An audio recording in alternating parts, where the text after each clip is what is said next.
I was only 6 years old. I remember I was walking with my mother. I turned to my mother and I announced, "Mother, I have decided I want to be a doctor." To this day, I remember my mother did not reply to me. Now I realize she actually did not know what to say to me, because what she would have to say to me was, "Your younger brothers will go to school, you will not." And of course, to that, I would then ask her, "Well, why not? I want to be a doctor. I want to help cats. I want to help people." And then, of course, impossibly, she would have to reply to me, "Because you are a girl. Of all my girlfriends, only 2 are in university.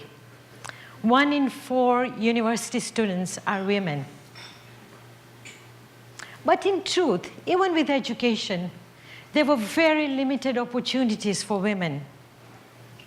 And were I the kind to even try for them, I could never escape the fact that the women in my family and others outside, other people essentially, expect me to be at home.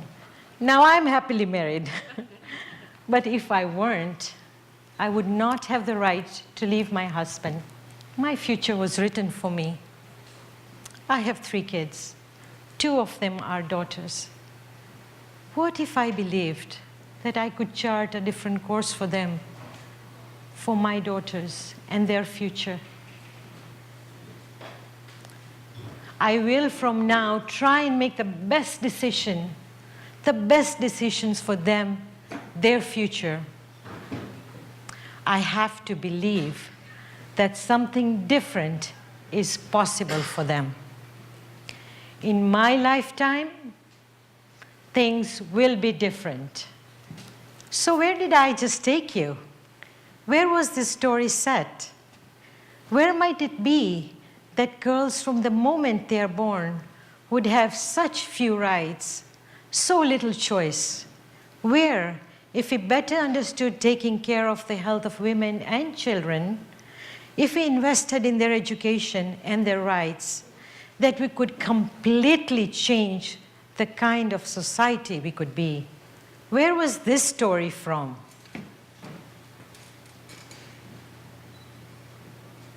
It was right here in Canada, less than a century ago. The story I shared was the story of so many women right here in Canada. It is a story that would be real within the lifespan of my grandparents, your parents' times perhaps. It was the story of so many Canadian girls in the 20s and 30s. In 1929, women were finally, if you can believe it, finally recognized as persons. Still in 1961, women who were employed full-time year-round only made about 60% of what men made in the same jobs. As women became equal as people and rights in the workplace were catching up, women's right to vote, to be active citizens, also grew. It was only in 1974, the year I came to Canada, where the first woman became a Mountie. In my lifetime, Canada was the country where families came to. We came here for the opportunity. We came here for a future. And yet, not so long ago, the opportunities for women right here were not as nearly, you might say, bear no resemblance to what they are today. Look at what was made possible in Canada when the conditions were right. In just decades, when political, scientific, social, and other institutions moved in concert, when people were empowered with the ideas and the tools to imagine something different, it really is possible. It has happened, in my lifetime.